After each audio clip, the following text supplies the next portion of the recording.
প্রথমে দেখতে হবে যে যে প্রশ্ন উত্থাপন করেছেন তার যোগ্যতা আমাদের পররাষ্ট্রমন্ত্রীর তুলনায় কী পর্যায়ে আছে।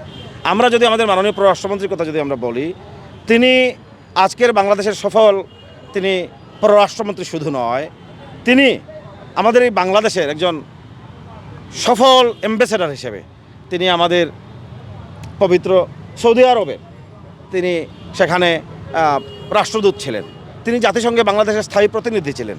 তার পরিবার বাংলাদেশের একটি উল্লেখযোগ্য আলোকিত একটি রাজনৈতিক পরিবার।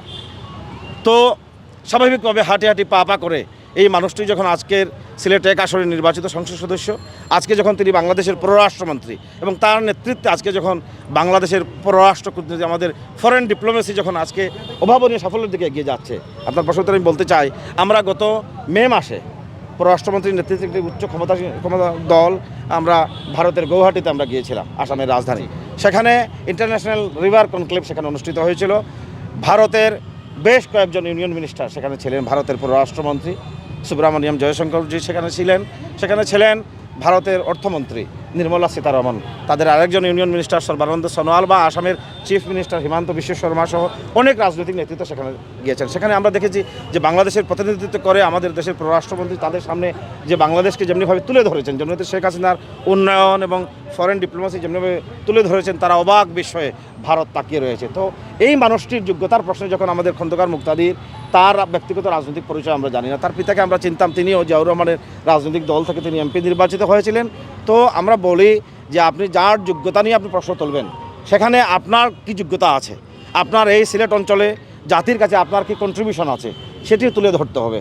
আমরা জানি যে যখন পাকিস্তান আন্দোলনে জাতির পিতা বঙ্গবন্ধু শেখ মুজিবুর রহমান যখন একজন ছাত্রনেতা হিসাবে কলকাতা ইসলামিয়া কলেজ ছাত্র সংসদের নির্বাচিত জিএস হিসেবে যখন তিনি 47 সালে 27 বছরের টকবকে যুবক, তিনি এই পাকিস্তান আন্দোলনের সময় সিলেটে তিনি এসেছিলেন।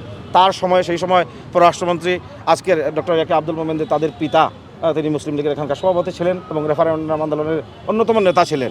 তো তাদের পরিবার একটি রাজনৈতিক পরিবার, তাদের পরিবার থেকে আমাদের সাবেক অর্থমন্ত্রী আবুল মাল আব্দুল মুহিত সহ অনেকে বেড়ে উঠেছেন।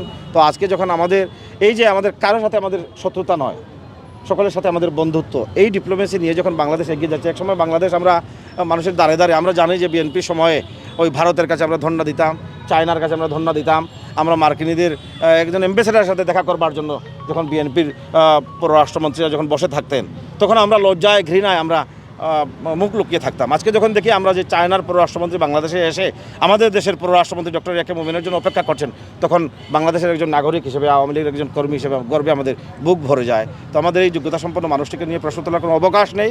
আমরা বলবো যেটি ইদানিং যেটি অবতারণা হয়েছে যে প্রশ্নে, যে ভারত আমাদের পার্শ্ববর্তী রাষ্ট্র, আমরা কখনো ভারতের অবদান আমরা অস্বীকার করতে পারবো না। কারণ আমাদের মহান মুক্তিযুদ্ধের সময় 1 কোটি শরণার্থীকে যারা আমাদেরকে আশ্রয় দিয়েছে, শেল্টার দিয়েছে, আমাদের মহান মুক্তিযুদ্ধে যারা অস্ত্র দিয়ে নানাভাবে আমাদেরকে সহযোগিতা করেছে, ইভেন কি 75-এর 15ই আগস্ট জাতির পিতা বঙ্গবন্ধু শেখ মুজিবুর রহমানের হত্যাকাণ্ডের পর তার 2 কন্যা আজকের বাংলাদেশের প্রধানমন্ত্রী জননেত্রী শেখ হাসিনা এবং শেখ রেহানা যখন জার্মানিতে যখন হুমায়ুন রশিদ চৌধুরীর তাদেরকে যখন করলেন, শেল্টার দিলেন, তখন তিনি সেখান থেকে যখন ভারতে পাঠালেন, তখন ভারতের সাবেক তৎকালীন প্রধানমন্ত্রী শ্রীমতী ইন্দিরা গান্ধী তাদেরকে আশ্রয় দিলেন এবং তার স্বামী ডক্টর ওয়াজেদ মিয়াকে পরমাণু বিজ্ঞান কমিশনে একটি সামান্য বেতনে চাকরি দিয়ে তাদেরকে যেমনিভাবে এই দুঃসময় তাদের পাশে দাঁড়িয়েছিলেন, আমরা ভারতের সেই অবদান আমরা ভুলতে পারবো না।